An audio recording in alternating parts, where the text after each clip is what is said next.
আজকের এই গল্পটি উৎসর্গীকৃত লেখকের ঠাম্মা, মণি, দিদা, রাঙ্গা, বড়মা আর মা, এছাড়াও বাংলার সেই সব অসংখ্য মানুষদের যাদের হাতে এখনো প্রতিপালিত হয় আমাদের খাওয়া দাওয়া, জিভে জল পড়ার ইতিহাস।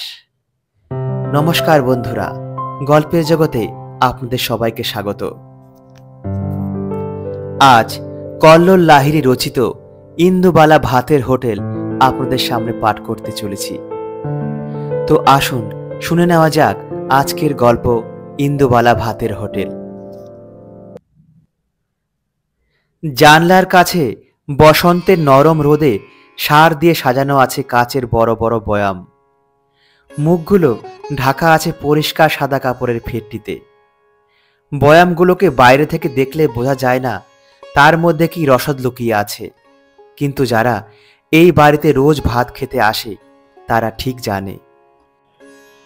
ভাতের পাতে লেবু, নুন, লঙ্কা দেওয়ার পাশাপাশি উড়ে বামুন ধনঞ্জয় একটু করে শাল পাতায় ছুঁয়ে দিয়ে যায় বয়ামের সেই লুকানো সম্পদ। কামরাঙ্গা কদবেল, জলপাই কিংবা কোনোদিন পাকা তেঁতুলের আচার। নতুন কাস্টমাররা অবাক হয়ে যায়, আর পুরানো লোকেরা ভাবে আজ কোনটা পাতে আসবে। শুধু আচারের টানেই না, এই হোটেলে ভিড় লেগে থাকে পূব বাংলার এক বিধবা মহিলার হাতের রান্না খেতে। ইন্দুবালা কবে যে এই ভাতের হোটেল শুরু করেছিলেন আর কেন করেছিলেন নিজেও ঠিক মনে করতে পারেন না। তবু ভাষা ভাষা ছবির মতো মনে পড়ায় অনেক কিছু। শুধু সেবার যখন কোলের এক মেয়ে আর ছোট্ট দুই ছেলেকে নিয়ে বিধবা হলেন, সেদিন থেকে বুঝতে শুরু করেছিলেন যারা এতদিন ঘিরে রাখত তাদের সুযোগ সুবিধাটা ঠিক মতো আদায় করে নিয়ে যেত, তারাই এখন ছায়ার মতো সরে যাচ্ছে। স্বামীর জুয়া আর মদের নেশায় এতদিন যারা আটকপাটি পর্যন্ত বিক্রি করায় সায় দিয়েছিল, তাদেরও আর দেখা গেল না বড় একটা। তখনও খুলনা থেকে মাঝে মাঝে ভাইরা এসে খোঁজ খবর নিয়ে যেত। মা পোটলা করে পাঠাতো ভাজা চিড়ে, মুড়ি, বাড়ির সজনের ডাঁটা, চুই ঝাল। তারপর সেটাও বন্ধ হলো, যুদ্ধ বাঁধল। ভাইদের অনেক দিন কোনো খোঁজ পেলেন না। একদিন সকালবেলায় গায়ের থেকে পালিয়ে আসা এক লোকের কথায় জানতে পারলেন পুড়িয়ে দিয়েছে সবকিছু পাকিস্তানি মিলিটারিরা। মা, ভাই, বোন আর কেউ বেঁচে নেই, এমনকি ভিটে বাড়িটাও। স্বাধীন বাংলাদেশের পতাকা যেদিন উড়ল, ইন্দুবালা নিচের ঘর ঝাড় দিয়ে উনুন ধরালেন। ভাড়ারে ছিল চাল অনেক বাড়ন্ত। ছেলে মেয়েগুলো খিদের জ্বালায় তারও সরে কাঁদছিল। পাওনাদার দাঁড়িয়ে ছিল রাস্তায়। লক্ষ্মী মাছওয়ালি শেষ বাজারে একটু তাড়াতাড়ি বাড়ি ফিরছিল, আর থমকে দাঁড়িয়ে পড়েছিল পুরনো দোতলা বাড়িটার সামনে। একটা 25 বছরের মেয়ে সদ্য বিধবার সাদা ধবধবে শাড়িতে এলো চুলে চুপ করে বসে আছে ধরে ওঠা উনুনটার সামনে। উনুনে গুলের আছে ফর্সা মেয়েটার মুখ লাল হয়ে আছে। ওদিকে দূরে দাঁড়িয়ে আছে চিলশকুনের মতো পাওনাদাররা। লক্ষ্মীর যেন কি একটা মনে হয়েছিল সেই মুহূর্তে। একটুও সময় নষ্ট করেনি সে। সোজা এসে দাঁড়িয়েছিল ইন্দুবালার সামনে। গ্যাট থেকে আটানা বার করে মেঝের ওপর রেখে দিয়ে বলেছিল, আজ তোমার বাড়িতে দুটো ভাত মুখে দেব মাঝি, কিছু মনে করো না। 12টা 25-এর ক্যানিং লোকাল ছুড়ে গেল যে, এখন দুটো পেটে না পড়লে বাড়ি ফিরতে সাজ হয়ে যাবে, আর শরীর চলবে না মাঝি। ইন্দুবালা হ্যাঁ না কিছু বলেনি। তাদের খুলনার বাড়িতে অতিথিরা কোনোদিন না খেয়ে যায়নি। আজও সে লক্ষ্মীকে ফেরত পাঠাতে পারল না। বলতে পারল না যে তার ভাড়ারে ফোটাবার মতো চালটুকু নেই। লক্ষ্মীর ঝাঁপিতে এক আনাও নেই যে যা দিয়ে সে তার দৌড়ে আসা লক্ষ্মীকে মুড়ে কিনে খাওয়াতে পারে। 7-5 না ভেবে একটু কোণঠা নিয়ে এসে লক্ষ্মীর দেওয়া টাকাটা আঁচলে বাঁধল। উনুনে চাপালো এক হাঁড়ি জল। ছোট মেয়েকে দোতলার ঘরে ঘুম পাড়িয়ে এসে বড় ছেলে প্রদীপকে পাঠালো সামনের মুদিখানার দোকানে। খিড়কির দরজা খুলে নিজে বাড়ির পেছনের বাগান থেকে নিয়ে এলো সবে কচি পাতা আসা কুমড়ো শাক, গাছের পাকা লঙ্কা। শাশুড়ির আমলের পুরনো ভারী শিলটা পাতল অনেক দিন পরে, যত্ন করে ধুয়ে সেই কবেকার প্রাচীন হিমশীতল পাথরটার ওপর রাখল সর্ষে দানা। শিল আর নোড়ার আদিম ঘর্ষণে খুলনা থেকে পাঠানো মায়ের শেষ সর্ষেটুকু বেটে ফেলল ইন্দুবালা অল্পক্ষণের মধ্যেই। লোহার কড়াইতে জল মরচে থাকা সবুজ ঘন কুমড়ো শাকের ওপর আসলা করে ছড়িয়ে দিল সর্ষের মণ্ড। কয়লার আঁচে টকবক আওয়াজে ফুটতে থাকলো কচি শাকগুলো। তার নরম পাতাগুলো সাতলানোর ঝাঁজ ছড়িয়ে পড়ল গোটা বাড়িতে। দোতলার ঘরে খুকু চোখ খুলে হাত পা নেড়ে খেলতে লাগলো। ছোট দুই ছেলে ভাত খাওয়ার বাসনায় থালা নিয়ে এসে বসে পড়ল রান্নাঘরের দরজায়। তখনও লঙ্কাগুলোর গা থেকে ঝাল মিশছে কুমড়ো শাকের হালকা সবুজ মাখো মাখো সর্ষে ঝোলে। রান্নার পাট শেষ হলে ইন্দুমালা ওপরের ঘরে তাক থেকে পারলেন গতবারে তেঁতুলের আচার। আসন পেতে লক্ষ্মীকে যত্ন করে খাওয়ালেন। ফেরার সময় পয়সা ফেরত দিতে গেলে লক্ষ্মী বলল, এ কিরকম বাত হলো মাজি, কাল যে আবার খাবো। হর রোজ পয়সা দেব নাকি তোমায়, ওটা তুমি রেখে দাও। লক্ষ্মী সেই যে গেল, পরের দিন ফিরে এলো আরো 3 জনকে নিয়ে। এইভাবে আস্তে আস্তে বাজারে সবাই এসে খাওয়া শুরু করলো ইন্দুবালার নিচের ঘরে। একদিন উড়িষ্যা থেকে এলো ধনঞ্জয়। কেউ তাকে ডাকেনি, কেউ কথা বলেনি। দরজার কাছে শুধু ভাত খাবার জন্য বসেছিল বেচারা। বড় মায়া হয়েছিল তাকে দেখে ইন্দুবালার। ওই বয়সের একটা ভাই ছিল যে তার। খান সেনারা জ্বালিয়ে দিয়েছে নাকি তাকে। আর একটুও মনে করতে চাননি সেসব কথা। অনেকটা ভাত আর ডাল দিলে চেটে পুটে খেয়ে নিয়েছিল সবটা ধনঞ্জয়।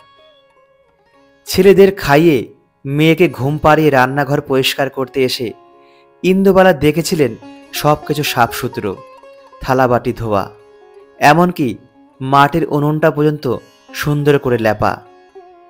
সেই থেকে ইন্দুবালার সংসারে থেকে গেল উড়িষ্যার কোনো এক খরাপীড়িত অজকায়ের ধনঞ্জয়। সিঁড়ির নিচটা সাজিয়ে নিল তার নিজের মতো করে। সামনের কালেক্টর অফিসের বড়বাবু খেতে এসে খুশি হয়ে একটা হলুদ রঙের এনামেল বোর্ড টাঙিয়ে দিয়ে গেলেন। সেখানে জলজল করে লেখা থাকলো ইন্দুবালা ভাতের হোটেল। পুরসভা থেকে লাইসেন্স হলো। 2 ছেলে বড় হলো। তারা দিব্য লেখাপড়া করে সুন্দর বিয়ে করে টুপটাপ সরে পড়ল। মেয়ে গেল জামাইয়ের সাথে পাঞ্জাবে, হিল্লিতে দিল্লিতে ঘুরে ঘুরে সংসার করতে। ইন্দুবালা একা থেকে গেলেন তার ভাতের হোটেল নিয়ে। একা কেন থাকলেন তার একটা বিস্তৃত ব্যাখ্যা দেওয়া যেতই, কিন্তু তাহলে একতরফা ইন্দুবালার কথা শুনলে চলতো না। তার সাথে তার 2 ছেলে এবং 1 মেয়ের কথাও শুনতে হতো। 4 পক্ষের কথা শুনলে মনে হতো এ তো বাঙালির চেনা গল্প। মা মানিয়ে নিতে পারছেন না ছেলেদের সংসারকে, আর ছেলেরা বলতো মা বড় বেশি নিজের মতো করে চলতে চাইছে। আর কোনো কালেই তো মেয়ের বাড়িতে বাঙালি মায়েরা থাকতে খুব আলায়িত হননি, কিন্তু করেছেন। কাজেই মেয়ের দিকের দরজায় অনেক আগে খিল তুলে দিয়েছিল ইন্দুবালা। যদিও খোঁজ খবর নেওয়া, এসে দেখাশোনা করা, এই সবই তারা করেছে। এমনকি মায়ের নিয়মিত ডাক্তারি চেকআপও। নাতিরাও আহ্লাদ করে নাত বউ নিয়ে আসে, ঠামুনের খবর রাখে। কিন্তু বুড়ি নিজে এইসব জাগতিক মায়ের ছেদ বাঁধনে একটু আটকা পড়তে চান না। একদিনও ভাতের হোটেল বন্ধ হয়নি লক্ষ্মীর খাবার দিন থেকে। বন্যা, কলেরা, ডেঙ্গু, দাঙ্গা, কারফিউ, কোনো কিছুতে ইন্দুবালা ভাতের হোটেলের উনুনে আঁচ নেবেনি। ভাড়ারে বাড়ন্ত হয়নি চাল। পেছনের বাগানের কুমড়ো শাক আজ ইন্দুবালার বয়স যখন 7-এর ঘর ছুঁয়ে ফেলেছে, তখন ছেলেরা মাকে এই ব্যবসা বন্ধ করতে বললে, নিজের হাতে রান্না বান্না না করার ফরমান জারি করলে অশান্তি বাঁধে কালবৈশাখীর মতো। ফলে বেশ কিছুদিন মুখ দেখাদেখি বন্ধ থাকে দুপক্ষের। তখন শিবরাত্রির সলতের মতো বিজয়া পয়লা বৈশাখের নমস্কারটুকু টিকিয়ে রাখে নাতি নাতনিরা। আর ইন্দুবালার টিফিন কৌটো ভর্তি থাকে পৌষের পিঠেতে, বর্ষায় ভাপা ইলিশে, গরমের মুড়ি ঘণ্টয়। ধনঞ্জয় সব দিয়ে আসে বুড়ির নাম করা টিফিন কৌটোতে প্রত্যেকের বাড়ি বাড়ি। পূর্ণিমায় বুড়ির গাঁটে বাতের ব্যথা বেড়ে যায়, আমাবস্যায় হাঁটতে পারেন না প্রায়। তবু মলম লাগিয়ে গরম জলে সেঁক নিয়ে রান্না করেন ইন্দুবালা। অতগুলো লোক আসবে, আঙ্গুল চেটে চেটে খাবে, বায়না করবে একটু শুক্তোর জন্য, একটু মাছের মাথা দিয়ে করা ডালের জন্য। পরিতৃপ্ত চাঁদপানা মুখগুলো দেখতেও ভালো লাগে, যেন এদের খাইয়েও সুখ। ইন্দুবালা তাই কোনোদিন কোনো তীর্থে যাননি, ধম্মকম্ম করেননি। ঠাকুরের কথামৃতের বাণী মনের মধ্যে আউড়ে গেছেন, নারায়ণ সেবা, জীবে প্রেম। তবে আজকে পূর্ণিমা আমাবস্যা গ্রহণের মার প্যাঁচ না থাকলেও পায়ের ব্যথাটা বড্ড বেড়েছে মনে হচ্ছে ইন্দুবালার। সকালে পাজি খুলে আতি পাতি দেখেছেন কোথাও কোনো বক্র দৃষ্টি নেই গ্রহের। তবুও বাড়ির পেছনের বাগানের সিঁড়িটা দিয়ে নামতেই হরকে যাচ্ছিলেন আর একটু হলেই। কবে থেকে ধনঞ্জয়কে বলে যাচ্ছেন, ওরে চুন ফেল, একটু নারকেল ঝাঁটা দিয়ে ঘষে ঘষে পরিষ্কার কর। তা কে শোনে কার কথা? থাকতো সেই আগের বয়স, কারো কাজের জন্য তিনি বসে থাকতেন নাকি? ওই 10 কেজি চালের ভাত নিজে করেননি এক সময়। ফ্যান গালার সময় লোকগুলো এসে দাঁড়িয়ে থাকতো জুই ফুলের মতো ভাত দেখার জন্য। ওই কারি কারি ফ্যান টেনে তুলে দিয়ে আসতেন পাড়ার কুস্তির আখড়ায়। ছেলেগুলো খেত পরিতৃপ্তি করে। মা শিখিয়েছিল, ভাত হলো লক্ষ্মী, তার কিছু ফেলা যায় না, কিছু ফেলতে নেই। কত মানুষ ওই ফ্যানটুকু খেয়ে বেঁচে আছে দুবেলা। এইসব বকতে বকতে ইন্দুবালা সিঁড়ি দিয়ে নামেন, খিড়কি দরজা খোলেন। সেখানেই তো সেই শাশুড়ির আমলের একটা ছোট্ট বাগান, একটা আম গাছ, একটা পেয়ারা, একটা লিকলেকে নারকেল গাছ খাড়াই উঠেছে। এইসব ছাড়াও কয়েক ছোটা জমিতে ইন্দুবালা সাজিয়ে নিয়েছেন তার রান্নাঘরে কাজে লাগার মতো টুকিটাকি সবজি, যেন ফকিরের ঝুলি। কিছু না কিছু তুমি পাবেই। প্রচণ্ড পা ব্যথা নিয়ে এতটা সিঁড়ি ঠেলে বাগানে এসে ইন্দুবালার মন ভালো হয়ে যায়। গোটা বাগান আলো করে ফুটে আছে কুমড়ো ফুল, তার উপর বিন্দু বিন্দু শিশির। এই ভরা বসন্তে, এই সুন্দর সকালে শহরের ইট কাঠ পাথরের মধ্যে ডেকে উঠল একটা কোকিল। ইন্দুবালা কুমড়ো ফুলের ওপর হাত বোলালেন। কোথা থেকে যেন পুরনো কলকাতার এদো গোলের দোতলা বাড়ির ছোট্ট বাগান হয়ে গেল খুলনার কলাপোতার নিকানো উঠোন। মাটির উনুনে শুকনো খেজুর পাতার জিরানো আঁচ, আর চাটুর ওপর ছ্যাঁকছুক করে ভাসতে থাকা কুমড়ো ফুলের মিঠে বড়া। নামানোর সময় ঠাকুমার তার ওপর যত্ন করে ছড়িয়ে দেওয়া অল্প কিছু পোস্তর দানা। বাটি হাতে করে বসে থাকা ছোট্ট ইন্দুবালা আর তার ভাইয়েরা। ঝপ করে একটা সকাল নিমেষে পাল্টে দিল ইন্দুবালা ভাতের হোটেলের আজকের মেনু। এক ঝুড়ি কুমড়ো ফুল তুলে নিয়ে এসে দোকানের সামনের কালো বোর্ডে চক দিয়ে লিখলেন, বুড়ি ভাত, ডাল, কুমড়ো ফুলের মিঠে বড়া, সর্ষে মাছ, জলপাইয়ের চাটনি। ধনঞ্জয় গ্যাগ গ্যাগ করে উঠল তার দেশওয়ালি ভাষায়। রেগে গেলে বাংলা তার ঠিক আসে না। আলু ভাজা হওয়ার কথা ছিল, সর্ষে মাছের জায়গায় পটল আলু ফুলকপির ঝোল হওয়ার কথা ছিল, তা কিনা কুমড়ো ফুলের মিঠে বড়া। ইন্দুবালা কোনো কথা কানে তুললেন না, উত্তর দিলেন না। স্নান করে ধবধবে সাদা কাপড়ে রান্নাঘরে ঢুকলেন। বেলা যত বাড়তে থাকলো, চারিদিকের আকাশ বাতাস ছেয়ে গেল কুমড়ো ফুলের মিঠে বড়া ভাজার গন্ধে। সামনের মেষ বাড়ির ছেলেগুলো আজ বড় তাড়াতাড়ি ভাত খেতে এলো। কালেক্টর অফিসের কেরানিকুল বাড়ি থেকে খেয়ে এসেও দুপুরে 4টি ভাত বেশি খেতে চাইল। কবেকার খুলনার এক উঠোন রান্না জড়ো হলো ইন্দুবালার হোটেলে।